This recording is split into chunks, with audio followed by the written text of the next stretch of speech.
Top quality और consistent performance के लिए सिर्फ सिल्वर पंप नाम याद रखना। ये आए जब मुद्दे पे संजीव जी कह रहे देखिए हर संस्था पे आपने कब्जा कर लिया है, एक अकेला सुप्रीम कोर्ट बचा था अमिताभ जी, अब उसको भी आप अपने अंगूठे के नीचे रखना चाहते हैं।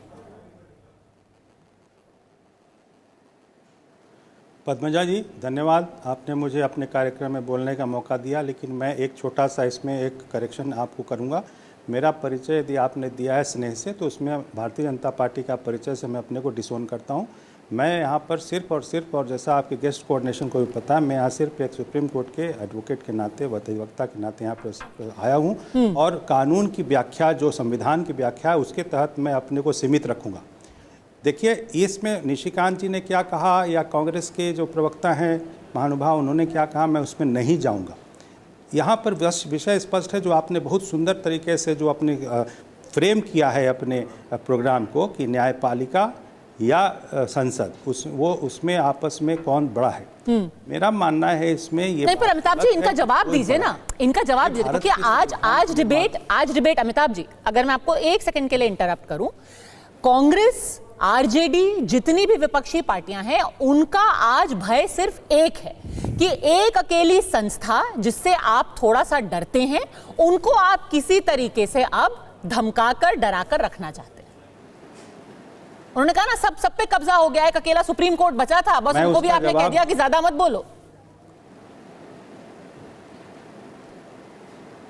मैं आपको इस विषय के जवाब देने के लिए मैं प्राधिकृत नहीं हूँ, लेकिन मैं फिर भी आप पूछ रही हैं, मैं आपका सम्मान करता हूँ, तो मैं ज़रूर प्रयास करूँगा इसका जवाब देने का। मैं कह रहा हूँ कि जब संविधान में वर्णित है आर्टिकल 361, अनुच्छेद 361 कहता है, यदि आप कहेंगे तो मैं उसको शब्दशः भी पढ़ दूंगा, लेकिन उसका अर्थ सीधा सीधा ये है कि जो भी संवैधानिक पद हैं, यानी राष्ट्रपति और राज्यपाल, उनके किसी भी कार्य के बारे में कोई भी उसका न्यायालय में उसकी व्याख्या नहीं हो सकती, उसको चैलेंज नहीं किया सकता। 361 आज आप कहीं भी पढ़ लीजिए। अब 361 के ऊपर में यदि न्यायपालिका ने, मैं बहुत जिम्मेदारी से कहना चाहता हूँ, एक सुप्रीम कोर्ट का प्रैक्टिसिंग लॉयर हूँ, मैं कहना चाहता हूँ, यदि सुप्रीम कोर्ट को लगता है 361 के ऊपर में वो कोई ऑर्डर पास करना चाहते हैं, तो वो सबसे पहली चीज़ 361 को वो ख़त्म करते हैं। बहुत से ऐसे अनुबंध हैं, अनुच्छेद हैं जिसको संविधान में ख़त्म किए गए हैं, कभी संसद ने ख़त्म किया है, कभी सुप्रीम कोर्ट ने ख़त्म किया, 377 सुप्रीम कोर्ट ने भी ख़त्म किया। तो मैं कहना चाहता हूँ, यदि आपत्ति है तो ख़त्म कर दो। दूसरी बात, जहाँ तक कि इसको डराने की बात है, देखिए मैं बहुत ही संवेदनशीलता से बोलना चाहता हूँ कि 2018 में एक हमारे, और मैं न्यायपालिका के एक सदस्य के नाते बोल रहा हूँ कानून के क्षेत्र में, sitting CGI chief justice of India, Bharat के मुख्य न्यायाधीश जो उस वक्त थे कार्यरत, उनके खिलाफ में कांग्रेस पार्टी ने महाभियोग का प्रस्ताव लाया और राज्यसभा में दिया। 50 लोग हस्ताक्षर चाहिए, उन्होंने 62 या 63 दिया, उसमें से 7 और फेक सिग्नेचर्स थे या रिटायर्ड लोगों के सिग्नेचर थे, लेकिन 62 लोगों का सिग्नेचर से वो प्रस्ताव दे दिया उन्होंने।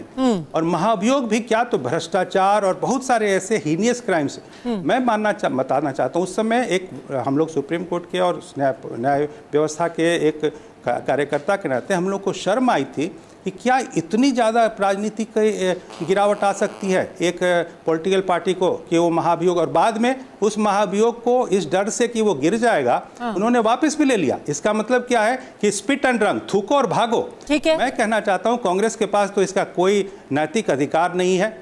और दूसरी बात यह है कि जब इमरजेंसी में उन्होंने पूरे के पूरे न्याय व्यवस्था को ध्वस्त कर दिया था, उन्होंने दर्जनों सुप्रीम कोर्ट के चीफ जस्टिसेस को, जब जो बोनाफाइड जो बनने वाले थे, उनको उन्होंने सुपरसीड करके और जूनियर जजेस को बनाया था और पूरे तरीके से न्यायपालिका को अपने मुट्ठी में रखा था। किसी भी विपक्षी पार्टी को ये अधिकार नहीं है, न ही नैतिक न ही वास्तविक, कि वो न्यायपालिका के बारे में कोई भी ऐसी टिप्पणी करे कि हम तो न्यायपालिका के सेवियर हैं, हम उनके बचाने वाले।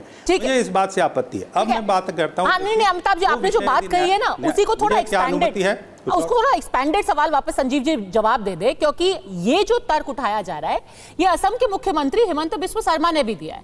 उन्होंने कहा चलिए ठीक है, जो भी निशिकांत दुबे ने बोला है वो उनका व्यक्तिगत मत है, लेकिन उन्होंने कई ऐसे अवसर गिनाए। अगर हम दिखा दें वो ट्वीट में उन्होंने क्या लिखा है, उन्होंने कहा है कि देखिए जस्टिस दीपक मिश्रा हैं, उनके खिलाफ एक इम्पीचमेंट मोशन लाया गया था कांग्रेस पार्टी और बाकी पार्टी, जस्टिस रंजन गोगोई, उनकी मैं भी तो वही कर रहा हूं। हाँ, उनकी क्रिटिसिज्म की गई थी संजीव जी।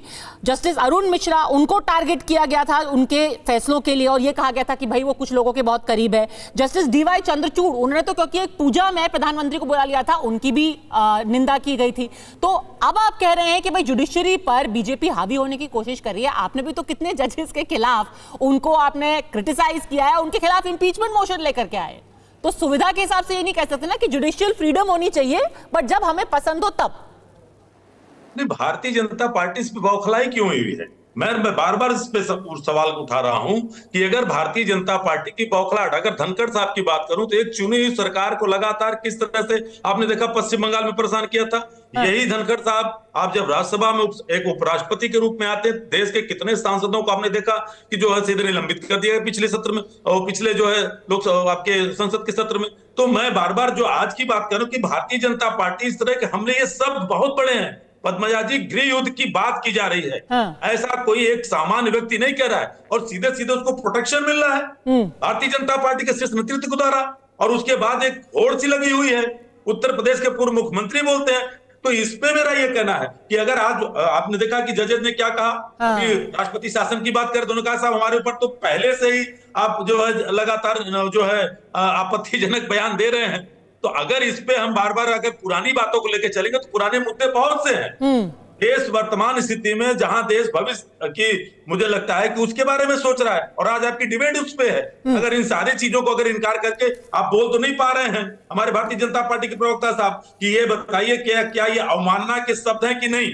निशिकांत दुबे जी पे कार्रवाई होनी चाहिए कि नहीं? हम सब बिल्कुल जानते हैं कि 1971 जो हमारा नहीं, वो तो वाजपेयी जी भी ने बोला है, उन्होंने कहा है कि ये फैसला कोर्ट करेगी, अब उसके आगे उनके खिलाफ कार्रवाई हो रही है। उन्होंने डिस्टेंस कर लिया है खुद को